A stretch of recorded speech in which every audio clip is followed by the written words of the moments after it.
Welcome to Archana Hindi class. इससे पहले के पाठ में हमने आपको भक्तन भाग 2 में बताया था कि भक्तन की बड़ी बेटी भी विधवा हो चुकी थी और अपने मायके में ही रह रही थी। तो उसके जेठ के लड़कों को लग रहा था कि हम इसकी जायदाद को अपना लेंगे। उसके आगे के हम बात बता रहे हैं कि यह प्रस्ताव जहाँ का तहाँ रह गया। माँ बेटी ने खूब मन लगाकर संपत्ति की देखभाल की। मान न मान मैं तेरा मेहमान कहावत चरितार्थ करने वाले वर्ग के समर्थक किसी न किसी प्रकार की पदवी पर अभिषिक्त करने का उपाय सोचने लगे। एक दिन माँ की अनुपस्थिति में वर महाशय ने बेटी को कोठरी में घुसकर भीतर से द्वार बंद कर लिया और उसके समर्थक गांव वालों को बुलाने लगे। युवती ने जब उस डकैत वर को मरम्मत कर कुंडी खोली तब पंच बेचारे समस्याएं पड़ गए थी। तरवाज युवक ने कहा कि यह निमंत्रण पाकर ही भीतर गया था और युवती उसके मुख पर अपनी 5 उंगलियों के निशान बता रही थी और निमंत्रण के अक्षर पढ़ने का अनुरोध करती थी। अंत में दूध का दूध और पानी का पानी करने के लिए पंचायत बैठी और सबने सिर हिला हिलाकर इस समस्या का मूल कारण कलयुग को स्वीकार किया। अपीलहीन फैसला हुआ कि चाहे वह दोनों एक ही में उसमें से एक सच्चा हो चाहे दोनों झूठे हों, पर जब वे कोठरी से एक साथ निकले तो पति पत्नी के रूप में रहना होगा और कलयुग के दोष का परिमार्जन यही कर सकता है। अपमानित बालिका ने उठ काट कर लहू निकाल लिया और माँ ने आग्नेय नेत्रों से गले पड़े दामाद को देखा। संबंध कुछ सुक्कर नहीं था क्योंकि दामाद अब निश्चित रूप से तीतर लड़ाता था और बेटी विवश क्रोध में जलती रहती थी। इतने यत्न से संभाले गए गाय ढोर खेती बाड़ी सब पारिवारिक दोष से झुलसा दिए गए और लगान अदा करने पर भी भारी हो गया और सुख से रहने के कौन रहे। अंत में एक बार लगान न पहुंचने पर जमींदार ने भक्तन को बुलाकर दिन भर कड़ी धूप में खड़ा किया। वह अपमान उसकी कर्मठता पे सबसे बड़ा कलंक था। अतः दूसरे दिन भक्तन ने कमाई के विचार से शहर आ पहुंची। घुटी हुई चांद मोटी मेली धोती से ढाके और मानो सब प्रकार की आहट सुनने के लिए कान कपड़े से बाहर निकाले हुए भक्तन जब पहले यहाँ सेवक धर्म में दीक्षित हुई तब से उसके जीवन में चौथे और संभवतः अंतिम परिच्छेद का जो अर्थ हुआ उसकी इति अभी दूर है। भक्तन की वेशभूषा ग्रस्त और बैरागी का समर्षण देखकर मैंने शंका से प्रश्न किया, क्या तुम खाना बनाना जानती हो? उत्तर में उसने कहा। ऊपर के ओठ को सोकर कर और नीचे के अधर को कुछ बढ़ाकर आश्वासन की मुद्रा में कहा, ई कहोत बड़ी बात आए, रोटी बनाए जाना, दाल रांध लई थे, साग भाजी छटक सका था और क्या बाकी रहा। दूसरे दिन तड़के ही सिर पर कई लोटे औंधाकर उसने मेली कुछ धोती जल के छींटों से पवित्र कर पहनी और पूर्व के अंधकार और मेरी दीवार से पूछती हुई सूर्य और पीपल को 2 लोटे जल में से अभिवंदन किया और 2 मिनट नाक दबाकर जप करने के उपरांत जब वह कोयले की मोटी रेखा से अपने साम्राज्य की सीमा निश्चित कर चौके पर प्रतिष्ठित हुई तब तो मैंने समझ लिया कि इस सेवक के साथ रहना टेढ़ी खीर है। यहाँ तक का पाठ में भक्तन ने कहा कि जब उसकी बेटी विधवा हो गई तो उसके जेठोत के द्वारा उसकी संपत्ति को हड़पने के विचार से एक दिन क्या किया, उसके जेठोत ने अपने साले को बुलाकर और जब भक्तन घर पर नहीं थी उस कोठरी में बेटी अकेली थी उसे बंद कर दिया और बाहर से पंचायत बैठा ली। तो जब बेटी बाहर आई तो तीतरबाज युवक ने उसने कहा कि हमने निमंत्रण पाकर ही अंदर गए थे और बेटी ने भी कहा कि अगर निमंत्रण पाकर अंदर करते तो मैं इसको क्यों पीटती।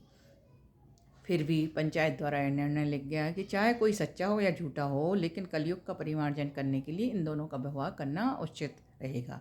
इस प्रकार उन दोनों का व्यवहार कर दिया। अब बेटी ना चाहते हुए भी उनको ये फैसला मानना पड़ा। विवश होकर क्रोध से कदम को पटकती हुई वही गई। भक्तिन को भी लगा कि गले दामाद बिना बुलाए मेहमान गले पड़ गया है, फिर भी वो क्या करती। अब इस प्रकार उन्होंने जो खेती बाड़ी गाय बैल जोड़े थे अपनी संपत्ति बनाई थी वो बिखरने लगी, उसे कोई नहीं संभाल पाया और एक दिन लगान इतना बढ़ गया कि जो लगान जिन्होंने दिया था उसके कारण भक्तन को दिन भर धूप में खड़ा रहना पड़ा। उसको ये अपमान सहन नहीं हुआ और वह शहर पर काम करने के लिए चली गई और यहाँ आकर वो शहर में महादेवी वर्मा से मिलती है और महादेवी वर्मा ने उससे पूछा तो उसने फिर बताया कि हाँ ये मैं सब सब्जी भाजी ये सब कर लेते हैं, रोटी बना लेते हैं और क्या काम शेष रहा। इस प्रकार से उनका अंतिम परिच्छेद महादेवी वर्मा के उसका भी समापन अभी नहीं हुआ और भी देर है। और इधर महादेवी वर्मा के यहाँ आई। सुबह उसने मैली कुचेली धूल पीपर भी जल के छींटे डाले, नाक दबाकर कुछ और पीपल और सूर्यदेव को जल दिया, थोड़ा सा जप किया और जो उनकी कोठरी थी उसमें किचन रसोई थी वहाँ कोयले की, और उसने एक रेखा खींची और निश्चित कर दिया और उस पर प्रतिष्ठित हुई। तो महादेवी को लगा कि यह सेवक धन्य माने में इसके साथ निभाना टेढ़ी खीर है। अपने भोजन में नितांत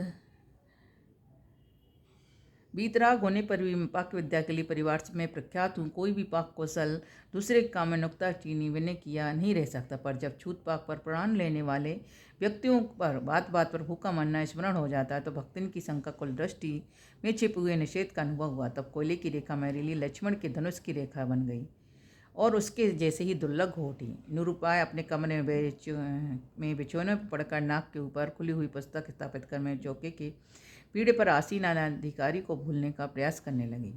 भोजन के जिस समय जब मैंने अपने निश्चित सीमा के भीतर निर्दिष्ट स्थान ग्रहण कर लिया तब भक्तिन ने प्रसन्नता से लबालब दृष्टि और आत्मतुष्टि से आप्लावित मुस्कुराहट के साथ मेरी फूल की थाली में 1 अंगुल मोटी और घेरी काली चित्तीदार 4 रोटियां दी। उसे टेढ़ी कर गाढ़ी दाल परोस दी, पर उसके उत्साह पर तुषार पात करते हुए मैंने रुआ से भाव से कहा, यह क्या बना है? तब वह हतबुद्धि हो गई। रोटियां अच्छी सेकने के प्रयास में कुछ अधिक खरी हो गई, पर अच्छी हैं। तरकारियां हैं, पर जब दाल बनी तब उसका क्या काम? शाम को दाल ना बनाकर तरकारी बना दी जाएगी।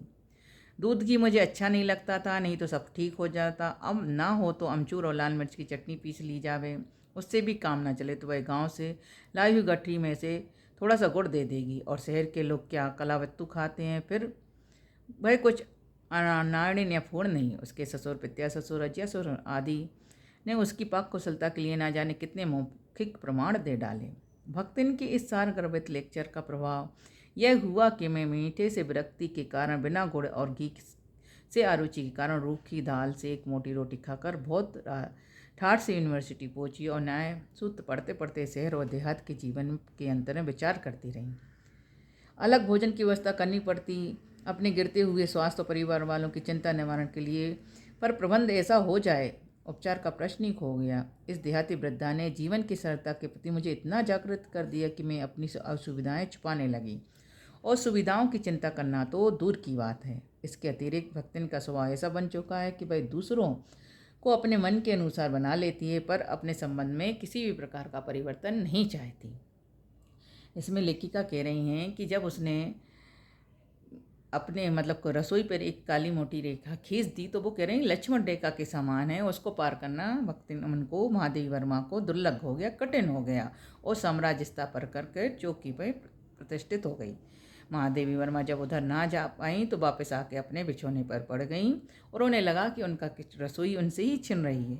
अब भोजन का जब समय हुआ तो उन्होंने भक्तिन को देखा कि वह बहुत आत्मसंतुष्ट हुई और पूर्ण प्रसन्नता के साथ उनको भोजन परसा। तो जब उन्होंने देखा कि 1 अंगुल मोटी चित्तीदार काली जली हुई रोटियां दी और दाल दे दी और थाली को टेढ़ा कर कर एक भोजन देकर महादेवी वर्मा को अच्छा नहीं लगा।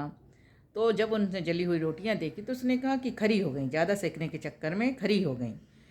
तरकारी भी कुछ नहीं थी। उसको लग रहा था ये फालतू है, जब दाल रोटी खाई जा सकती तो तरकारी जो है वो शाम को बन जाएंगी। अमचूर और लाल मिर्च की चटनी के लिए कहा तो उसने गुड़ दे दिया। तो इस प्रकार उसने अपने पाक कला के लिए उसके ससुर ने कितने पितिया ससुर, अजय ससुर ने कितनी उसे प्रमाण दे दिए। इस प्रकार से महादेवी वर्मा ने उसके सारगमृत लेक्चर को सुनकर भोजन उन्हें पसंद नहीं आया और वो गुड़ भी नहीं खाती थी, मीठा भी नहीं खाती थी, घी से भी आरुचि थी। तो इस प्रकार जैसे तैसे उन्होंने 1 रूखी रोटी दाल के साथ खा ली और बहुत ही ठाठ से यूनिवर्सिटी पहुंची। अब रास्ते में वह सोचने लगी कि शहर के जीवन और देहात गांव के जीवन, देहाती जीवन में कितना अंतर है। इस प्रकार वो अलग भी भोजन नहीं बना सकती थी और उनका वो इस प्रकार का खाना नहीं खाती तो उनका स्वास्थ्य गिरता, अलग से प्रबंध नहीं कर सकती थी। तो अब धीरे धीरे वो अपनी असुविधाओं को छुपाने लगी और सुविधाओं की चिंता करने लगी। भक्तन का स्वभाव यह भी था कि वह स्वयं तो नहीं दूसरों के अनुसार ढलती थी और दूसरों को अपने मन के अनुसार ढाल लेती थी। अब महादेवी वर्मा कह रही हैं कि आज मैं अधिक देहाती हो गई और भक्तन को यहाँ की शहर की हवा नहीं लगी। वो मकई का रात में बना दलिया, सवेरे मट्ठे से सौंधा लगता, बाजरे को तिल लगाकर बनाए पुए गरम कम अच्छे लगते, ज्वार के बुने हुए भुट्टे की हरे दानों की खिचड़ी स्वादिष्ट लगती, सफ़ेद महुए की लपसी संसार भर के हलवे को भी लजा देती आदि मुझे क्रियात्मक रूप से सिखाती रहती। पर यहाँ रसगुल्ला तक का भक्तिन के पुपले मुँह में प्रवेश कराने का सौभाग्य नहीं प्राप्त हुआ। मेरे रात दिन नाराज होने पर भी उसने साफ धोती पहनना नहीं सीखा, पर मेरे स्वयं धोकर फैलाए हुए कपड़ों को भी वह तह करके बहाने सलवटों से भर देती। मुझे उसने अपनी भाषा की अनेक दंत कथाएँ कंठस्थ करा दी, पर पुकारने पर वह आय के स्थान पर जी कहने का शिष्टाचार भी नहीं सीख पाई। इस प्रकार महादेवी वर्मा कहती हैं कि मैंने भक्तन को कई शहर के अनुसार बदलना चाहा, लेकिन वह नहीं बदली और मुझे ही देहाती बना दिया। और रात को मकई का रात को बना दलिया, सवेरे मट्टे से सौंधा लगता ये, तिल लगे पुए, ज्वार से बुने हुए हरे भुट्टों की खिचड़ी, सफ़ेद मूंग की लपसी, ये सब खाना देहाती भोजन खाना खिलाना महादेवी को सिखा दिया और लपसी हलवे की तरह बताई। और जबकि महादेवी वर्मा ने रसगुल्ले खिलाना चाहा तो उन्होंने उस भक्त ने किसी प्रकार से सौभाग्य प्राप्त नहीं कर सकी महादेवी वर्मा उसे खिलाने का। और ना ही वह सफ़ेद धोती साफ़ सुथरी धोती पहनती थी, यहाँ तक कि उनके कपड़ों को वो भी सलवटें बना देती थी। और जब भी वह उन्हें पुकारती थी महादेवी वर्मा, तो वह जी ना कहकर ऐ ही कहती थी। भक्तिन को जी कहलाना महादेवी वर्मा ये शिष्टाचार ना सिखाई। आगे कह रही हैं महादेवी वर्मा, भक्तिन अच्छी थी ये कहना कठिन होगा, उसमें दुर्गुण भी थे, सत्यवादी हरिश्चंद्र नहीं बन सकती थी। नरो माँ कुंजरो बा कहने की व्यवस्था नहीं करती। मेरे उधर उधर पड़े पैसे रूप में भंडार घर की किसी मटकी में अंतर्रहित ही जान वह रहस्य भक्तिन जानती थी, पर उस संबंध में किसी को संकेत करने के वह उसे शास्त्रार्थ की चुनौती दे डालती थी, जिसको स्वीकार कर लेना उसकी तर्क शिरोमणि के लिए संभव नहीं। भाई उसका अपना घर ठहरा में मैसा रुपया इधर उधर पड़ा है तो संभाल कर रख दिया, ये क्या चोरी है। उसके जीवन का परम कर्तव्य मुझे प्रसन्न रखता। जिस बात से मुझे क्रोध आ सकता तो उसे बदल कर इधर उधर करके बताना क्या झूठ है। इतनी चोरी और इतना झूठ तो धर्मराज विराज से में भी होगा, नहीं तो वह भगवान जी कैसे प्रसन्न रख सकते थे, संसार को कैसे चला सकते थे।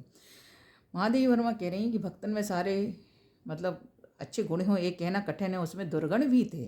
वो क्या करती थी महादेवी वर्मा के इधर उधर पे जो पैसे थे रख कर संभाल कर रख देती थी बिना उन्हें बताए। और महादेवी वर्मा की बिना उन्हें बताए एक चोरी है तो उसके जवाब में वो कहती कि घर में पैसे रखने में घर में क्या चोरी, पैसा उधर उधर पड़ा है तो संभाल कर रख दिया। और महादेवी वर्मा को और ये वो अपना परम कर्तव्य समझती थी। और महादेवी वर्मा कहती तो वो इधर उधर के वो कर कर और वो कहती कि अगर धर्मराज ने भी इतना थोड़ा बहुत झूठ ना बोला होता तो क्या ये संसार चला पाते, भगवान जी को प्रसन्न रख सकते। तो इस प्रकार से वो कोई ना कोई बातों से चुनौती दे डालती थी और जो वो उसके नियम थे वो ही उसको सिद्ध करती थी, उसे ही सही बताती थी। अब आगे लेखिका कह रही हैं, शास्त्र का प्रश्न भी भक्त ने अपनी सुविधा के अनुसार सुलझा लेती। मुझे स्त्रियों का सुर घटाना अच्छा नहीं लगता था। मैंने भक्तिन को रोका तो उसने अकुंठित भाव से उत्तर दिया कि शास्त्र में लिखा है। कौतूहलवश में पूछ बेटी क्या लिखा है। तुरंत उत्तर मिला, तीरथ गए मुंडाए स्थित।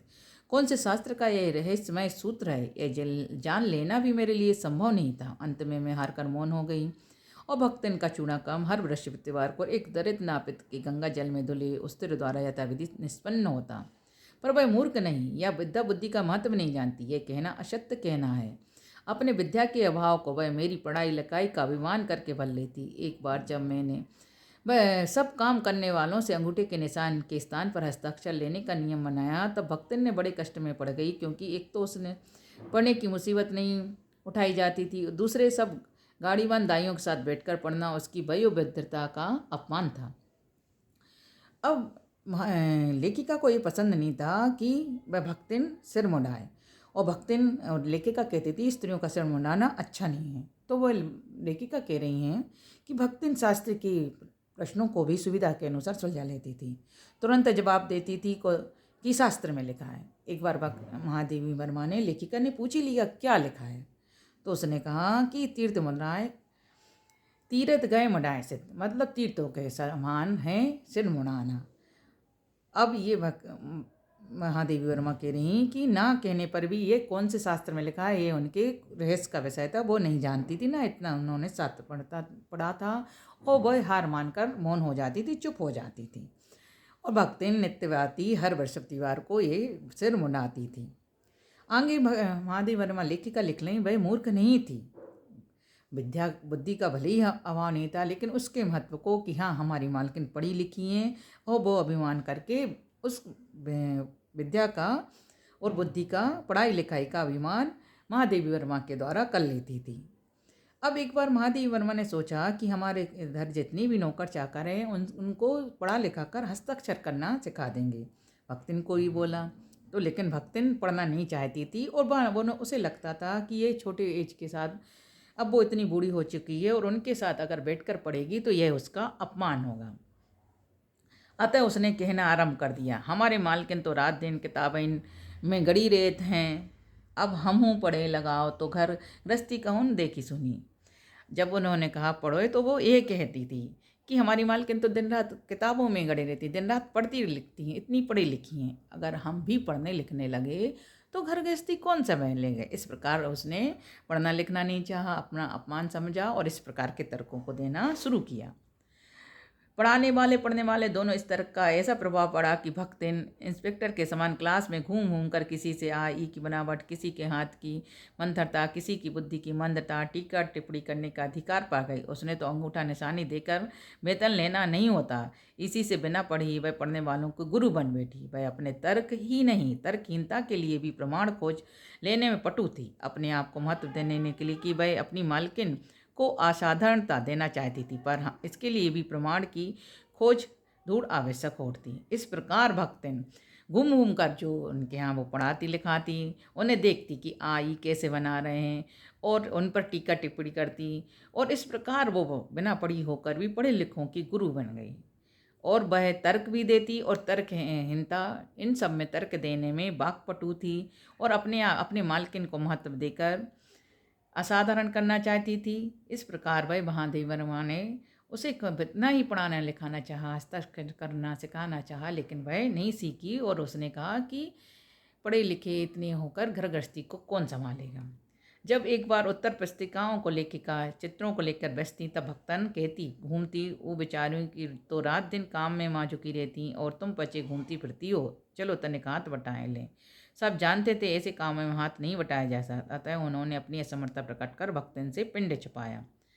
अब जब भी महादेवी वर्मा कुछ लिखती पढ़ती थी तो वो चित्र देखती रहती थी और इधर उधर घूमती रहती थी, और हर प्रकार महादेवी वर्मा से उनका साथ देती रहती थी।